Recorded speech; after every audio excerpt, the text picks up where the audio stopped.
Good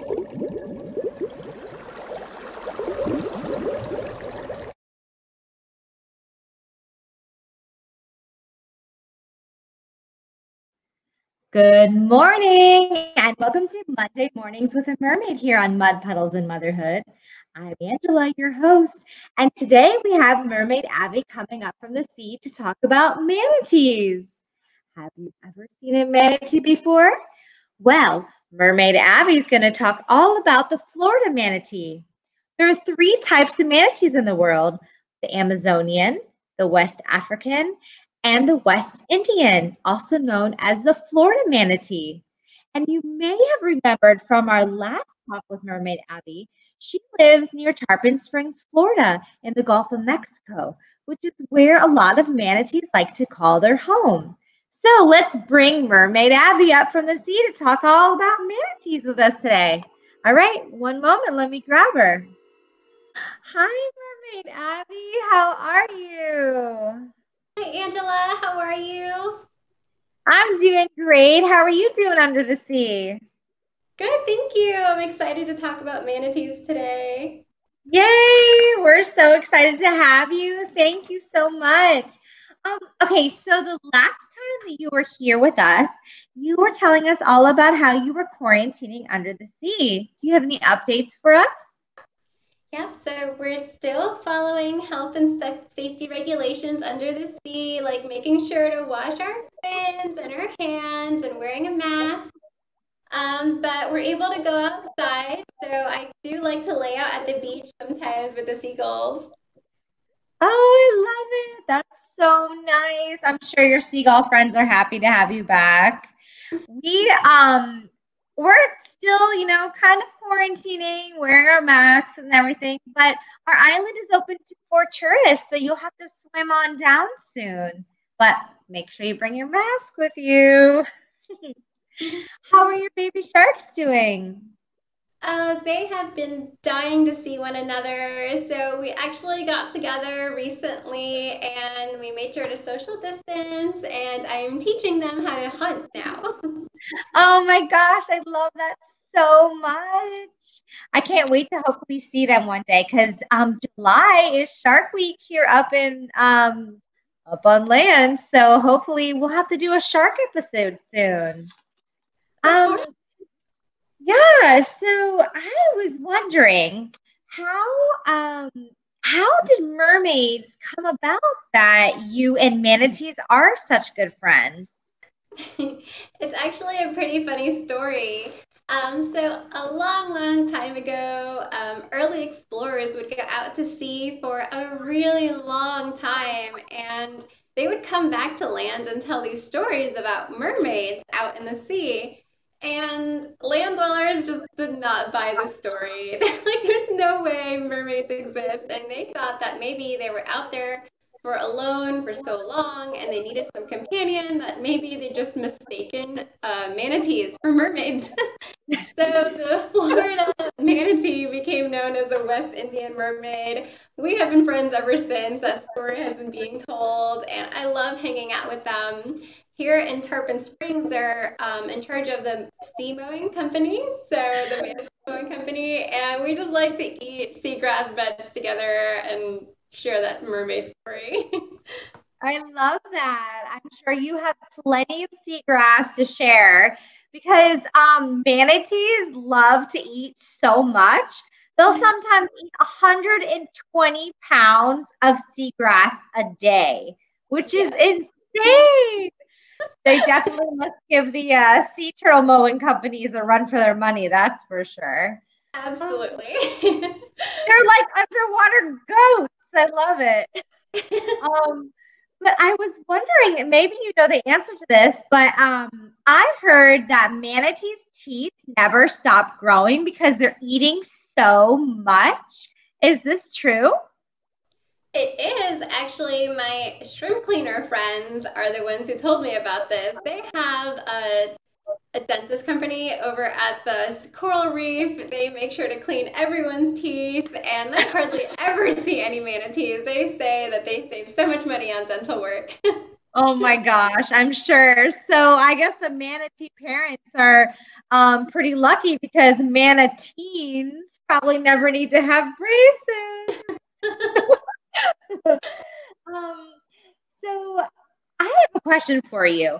How is it that manatees that mostly live in the rivers of Florida that are freshwater can then come and swim into the ocean to see you, which is saltwater? Like, how can they do that, go back and forth like that? So it in their kidneys, they're able to regulate bodies of salt content. So they're able to regulate that and they're able to swim freely through salt water and fresh water, just like mermaids. Wow, that's pretty interesting that you guys share that similarity. I would have never known. But then again, I would also probably never confuse you with a 1,200-pound manatee. But I guess the sailors' eyes were not that great back in the day. But speaking of great eyes, manatees actually have really special membranes that go over their eyes so that they can see you mermaids very well and see the beautiful colors of your fins and your shapes of your tails. It's so perfect. I love it. They got great teeth, great eyes. They do, right? So I have a joke for you. Okay. What do you get when you cross a human with a mermaid? What do you got? Humanity. Do you get it? Humanity. Sorry, Mermaid Abby. I just couldn't help myself. There's too many manatee jokes around here. But I guess I'll bring it back. So we call manatees up on land sea cows. What do you call them down below? Sea cows is really cute. So manatees are actually closely related to elephants, not cows. They have nails at the ends of their fins, and sometimes they go get our nails done together. They also have this cute little longer upper lip, and it helps them pick up food, just like an elephant's trunk helps them pick up food. So they're actually more closely related to elephants. They don't mind when we call them the chubby mermaids, and I just like to call them my sweet ocean potatoes. Oh my gosh, I love that so much. We'll have to start calling them sea elephants instead because that does sound a little more appropriate.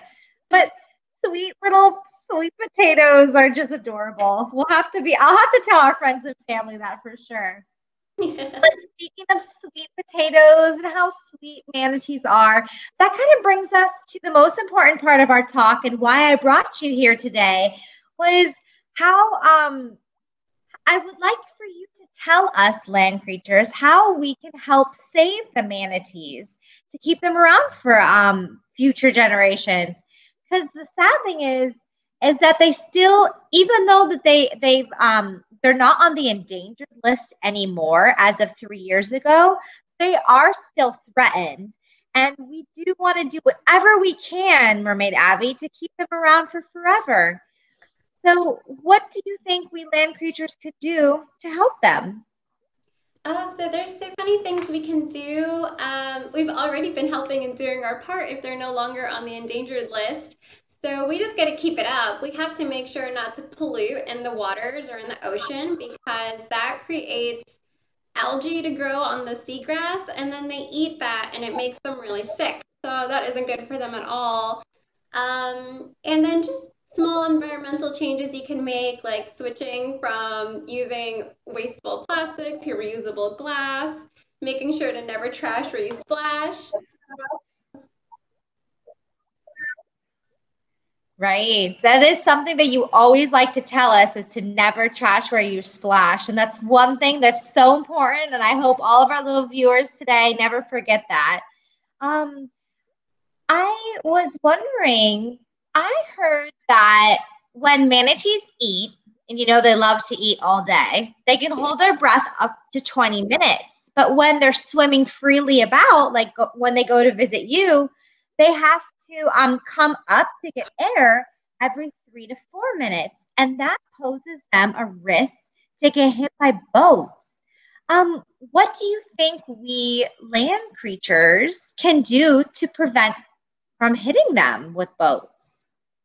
So it's really important to pay attention to the speed zones. Okay. There are areas called no wake zones. And if you see the sign when you're out on a boat with your family, your friends, that means to slow down for your sea creatures in that area. Or, other land creatures that are, trying to get by slowly as well. You need to look out for your friends. You need to look out for your sea creatures. Okay, that's a great point to make. We'll definitely have to always be vigilant about looking around, making sure that there's no cute little faces in the water that we might hurt, following the speed zones.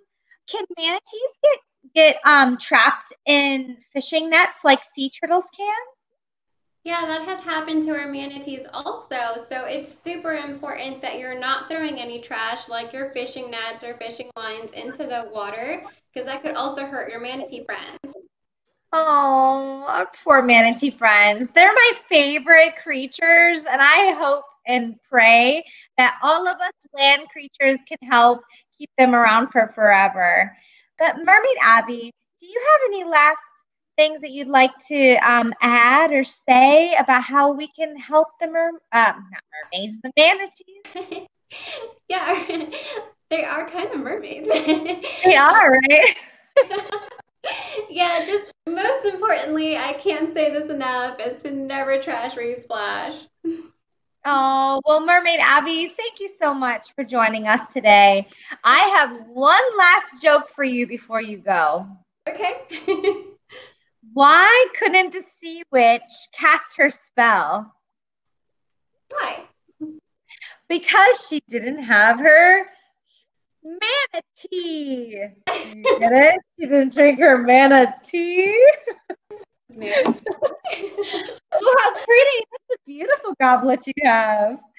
Well, Mermaid Abby, I promise not to bore you with any more of my corny jokes, but thank you so much for coming up from the sea to talk about manatees and how we can help um, make our world a better place for all of the manatees for the future.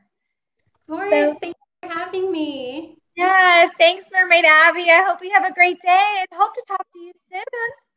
Yeah, can't wait for the next Mermaid Monday. Yay! Tell your baby sharks I said hello. Thank you. Bye.